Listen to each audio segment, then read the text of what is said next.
മലയാളി പ്രവാസികളുടെ യാത്രാ പ്രതിസന്ധിയിലാക്കി ഒരു വിമാന കമ്പനി മാത്രം സർവീസ് റദ്ദാക്കൽ തുടരുന്നു. പശ്ചിമേഷ്യയിലെ സംഘർഷവും മുൻകരുതലുകളും കാരണമാക്കിയാണ് മലയാളികൾ ഏറ്റവും കൂടുതൽ ആശ്രയിക്കുന്ന വിമാന കമ്പനി സർവീസ് റദ്ദാക്കുന്നത്. മലയാളി പ്രവാസികളുടെ യാത്ര പ്രതിസന്ധിയിലാക്കി ഒരു വിമാന കമ്പനി മാത്രം സർവീസ് റദ്ദാക്കൽ ഇപ്പോഴും തുടരുകയാണ്. പശ്ചിമേഷ്യയിലെ സംഘർഷവും മുൻകരുതലുകളും കാരണമാക്കിയാണ് മലയാളികൾ ഏറ്റവും കൂടുതൽ ആശ്രയിക്കുന്ന വിമാന കമ്പനി സർവീസുകൾ റദ്ദാക്കുന്നത്. ബഹ്റൈൻ വിമാനത്താവളം സാധാരണ രീതിയിൽ പ്രവർത്തിക്കുന്ന സാഹചര്യത്തിലാണ് ഈ റദ്ദാക്കൽ എന്നതും ഏറെ ശ്രദ്ധേയമാണ്. IndiGo, air India, Gulf air എന്നിവയെല്ലാം കേരളത്തിലേക്കും തിരിച്ചും മുടക്കമില്ലാതെ സർവീസ് നടത്തുമ്പോഴാണ് എയർ ഇന്ത്യ എക്സ്പ്രസ് റദ്ദാക്കൽ ഇപ്പോഴും തുടരുന്നത്.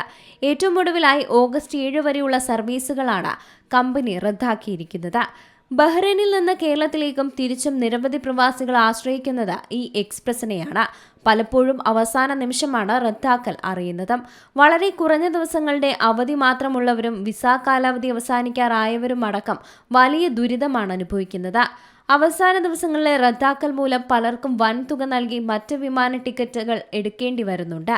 ഇതോടൊപ്പം പലപ്പോഴും പലർക്കും ബാംഗ്ലൂരിൽ നിന്നും മറ്റും ടിക്കറ്റ് എടുക്കേണ്ടി വരുന്ന സാഹചര്യമുണ്ട്. വൻതുക ചിലവഴിക്കേണ്ടി വരുന്നതോടൊപ്പം തന്നെ യാത്രാ സമയം വർദ്ധിക്കും. അടിക്കടി സർവീസ് റദ്ദാക്കുന്നതിനേക്കാൾ നല്ലത് പൂർണ്ണമായി ഒഴിവാക്കലാണെന്ന അഭിപ്രായം പ്രകടിപ്പിക്കുന്ന പ്രവാസികളും ഏറെയാണ്.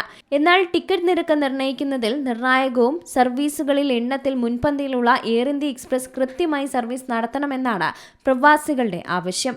അടുത്ത ആഴ്ച മുതലെങ്കിലും ഈ ദുരിതം അവസാനിക്കുമെന്ന പ്രത്യാശയും അവർ പങ്കുവയ്ക്കുന്നുണ്ട്. News desk Zee Malayalam news.